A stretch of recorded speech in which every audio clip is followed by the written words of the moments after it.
Sure, yeah. Thanks for inviting me on, Leighton and Ken in the background. You guys reached out to me a few months ago about the soil matters, and I was busy traveling, so couldn't get on. And we're here now, and things have evolved and developed even more, especially in regards to the geophysics. There's been some really big energetic changes on our planet. So as a geophysicist, what I do is there's different types of geophysicists. The direction I've kind of taken is I look at some of the geophysical energies of the planet, the globe as a whole, and I analyze those. So that could be like space weather impacts, like a solar flare, how that affects the magnetic field, understanding Earth's magnetic field, how that affects the plastosphere. This is the charged ions that surround our planet, and then how that trickles down into our ionosphere, our atmosphere, and then down into the soil, and how energy flows through the earth, seismic waves, which are sound waves, electrical waves, which are known as telluric currents. Those are fascinating.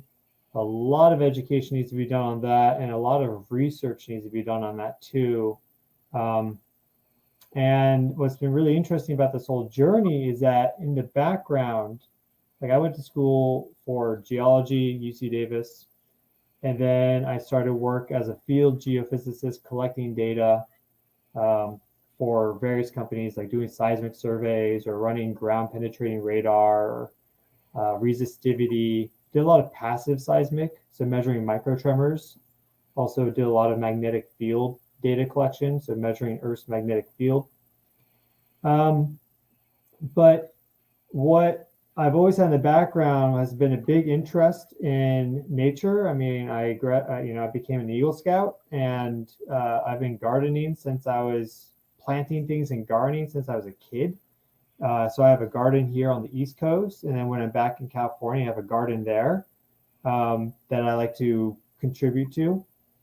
And then also a little bit of a spiritualist and like animal plant communicator. So all these things have kind of with time formed this synthesis and come together into like kind of a greater whole. So it's been really interesting to see how my geology and geophysics career, once I kind of left the normal career path and started a YouTube channel to educate on these things for the general public, how I was able to start incorporating these different aspects of our reality, and how some of my hobbies started to feed into this too. So yeah, it's all in my domain to some degree. I'm not the ultimate expert on everything, but I just like to build these connections and experiment and read and research and things. So it's a lot of fun.